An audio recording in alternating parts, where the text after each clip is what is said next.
사실인 것 같습니다. 그래서 그간 이제 제 측정 경험으로 살펴보면 열을 낸다든가 혹은 이제 모터를 사용을 한다든가 하는 이런 류의 가전제품들이 전자파 발생률들이 대단히 좀 높고요. 특히 이제 전자레인지 같은 경우는 그 일반 가전제품과 달리 특수한 그 진동 주파수라는 것을 공진 주파수라고 하는 걸 이제 사용을 하게 돼요. 이럴 경우에 그 더 많은 전자파들이 이제 나오게 됩니다. 네.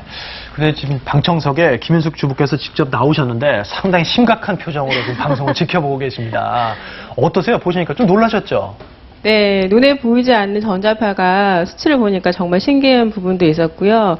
걱정했던 부분도 수치가 많이 나온 부분도 있어서 더 놀랍기도 하고 조심해서 사용해야 되겠구나 하는 생각이 들었습니다. 네.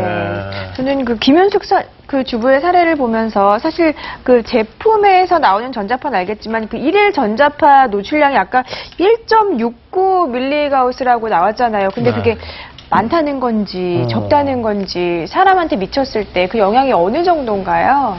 예, 지금 차트 보시면 그 우리 김윤숙 주부님이 이제 1.69mgauss가 24시간 평균으로 나왔고요. 저희가 08년도에 환경부랑 함께 조사한 결과에 보면 우리나라의 평균이 약 1.61mgauss 정도가 나옵니다.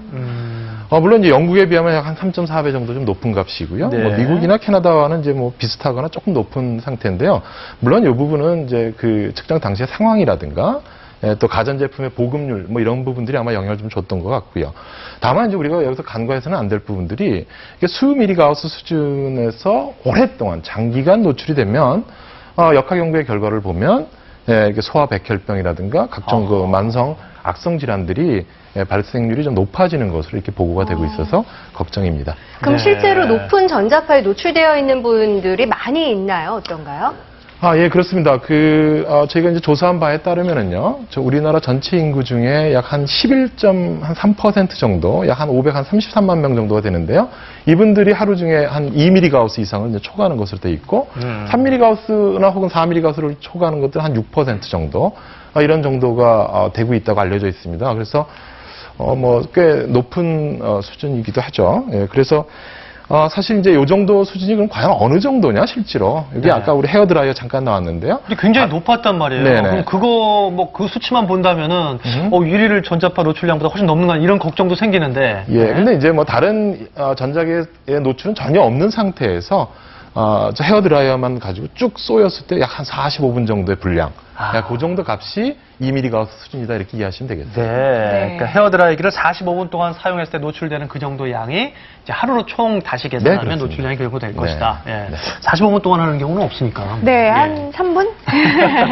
근데 김윤숙 씨 지금 결과를 들으셨잖아요. 어떠세요? 저희 집에 애들도 어린아이 둘이니까 하니까 더 조심해서 사용해야 되겠다는 생각이 드네요. 네. 네. 네.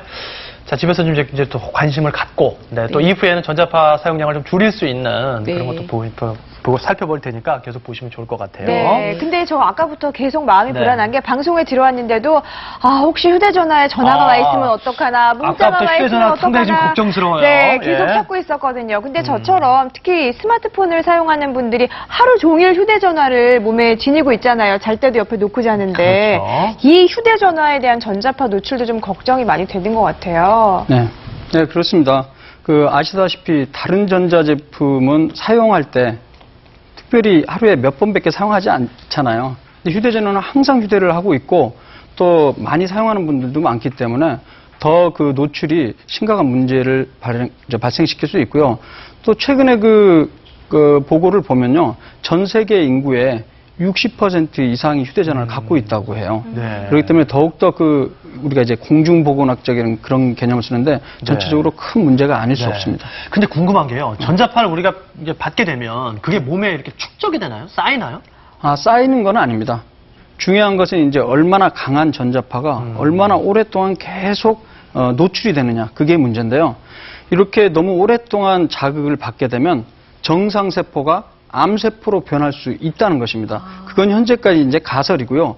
일부 그런 가능성이 계속 지금 제기되고 있는 상태니까 아직 결과가 확실하게 나오지 않았다 하더라도 노출을 최소화하는 게 중요하다고 생각합니다. 근데 실제로 휴대전화를 장기적으로 사용하면 종양 발생률이 높아진다는 연구 결과가 나왔다고 얘기를 들었는데 그렇다면 어느 정도 높아지는 건가요? 네, 지금부터 한 3년 전에 국제적인 아주 저명한 종양